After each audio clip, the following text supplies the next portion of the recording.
turbūt dauguma žmonių siekia savęs pokyčio. Bet jau man taip atrodo. Mano aplinkoje dauguma žmonių siekia savęs pokyčio. Bet dažnai tas siekimas jis būna galvoje. Seminaro metu, grįžus po seminaro. Ir šitoj vietoj labai yra svarbu suprasti, kad mūsų tam tikra elgsena arba mūsų charakteris, arba tam tikros nuostatos, juos susiformuoja vaikystėje veiksme. Ta prasme, buvo tam tikras veiksmas, aš gal norėjau elgtis vienaip, bet aplinka man dėmesį davė, nesvarbu gerą, blogą, už kitokią elgseną ir aš tą elgseną priėmiau pasąmoningai, nesuvokdamas kaip elgsena, kuri yra priimtina toj aplinkoje, kurioje esu. Tai reiškia, jeigu aš noriu save pakeisti, arba esu ko nors nepatenkintas, arba suprantu, kad aš galėčiau daryti kitaip, kai aš esu konfliktiniai situacijoje. Konfliktinė aš turiu mintyje, esu kažko nepatenkintas, susierzinęs, tai nebūtinai konfliktas labai aktyvus yra, bet jeigu aš esu konfliktiniai situacijai su savimi, tai yra galimybė pakeisti savo elgseną. Ta prasme, tai yra tai, ką tu sakai, tada pasielgti kitaip ir tada mūsų neurono ryšiuose susiformuoja nauja jungtis. Pirmą kartą tokioj situacijoje pasielgti kitaip mums yra nepaprastai sunku. Atrodo, visas pasaulis sugrius, atrodo, visos mano vertybės sugrius, atrodo, emociškai reaguoju. Bet kai padarai tą žingsnį ir pamatai, kad niekas nesugriūna ir atskirais atvejais aplinka sako, matai kaip įdomu.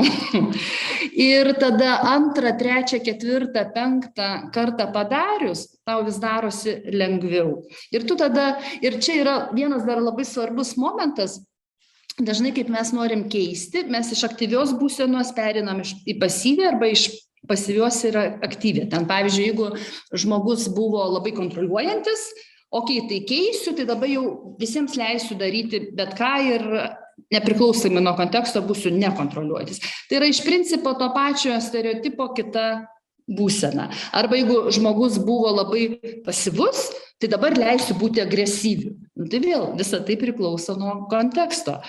Galbūt tas pirmas žingsnis ir yra pereiti į kitą stereotipo pusę, ką moko daug psichologinių mokyklų. Bet kitas žingsnis, norint realiai save keisti, tai yra gebėti pasirinkti, kurioje situacijoje aš galiu būti agresyvus, užimdamas savo vietą, kurioje situacijoje pasyvus, kurioje situacijoje būti kontroliuojantis, kurioje situacijoje būti paleidęs viską. Tai, ką tu sakai, ir mums tai yra diskomfortas, nes kaip mes norim elgtis kitaip, juk visa tai yra susiję su visa mūsų kūno chemija. Ir mes savotiškai kartodami vaikystės išmoktą elgseną, mes lyg tai gaunam nusiraminimą. Dabar pasakysiu tokį labai nepopuliarų dalyką, ne?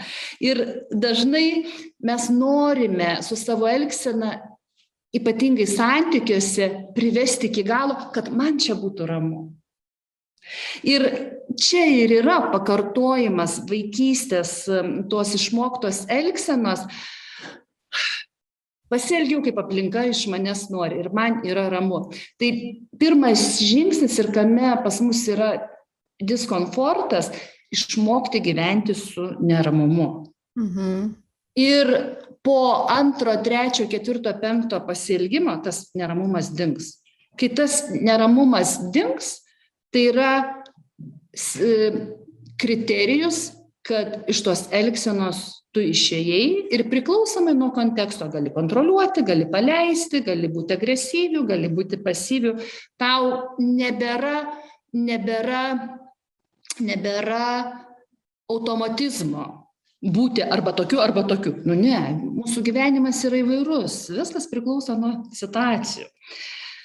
Tai čia viena mintis, kuri atėjo. Antra mintis, kuri atėjo, kalbant apie augimą ir savęs pokyčio, mes sumaišome problemų tipus ir spręsti skirtingas problemas yra skirtingos strategijos. O problemos gali būti objektyvios, ta prasme, išorė yra įvykis. Mane atleido, nebeturiu pinigų ir jis yra objektyvus. Aš nieko negaliu pakeisti savo viduje, aš tik tai galiu suprasti savo psichologinę priežastį, kuri prie to įvykio privedė. Nesusitariau su kuo nors, laiku nepadariau sprendimą, aš tik tai galiu atreflektuoti. Ir be abejo, esant tokiam problemai, reikia spręsti ir išorę, ir žiūrėti, kokia tavo psichologinė priežastis prie tos problemos privedė. Dažnai mes labai apsiveliam santykių problemose. Vat santykių problemose tai visada sueina dvi dalys. Budelis auka, kontroliuojantis ten noras būti po kažkieno tai padu, ne?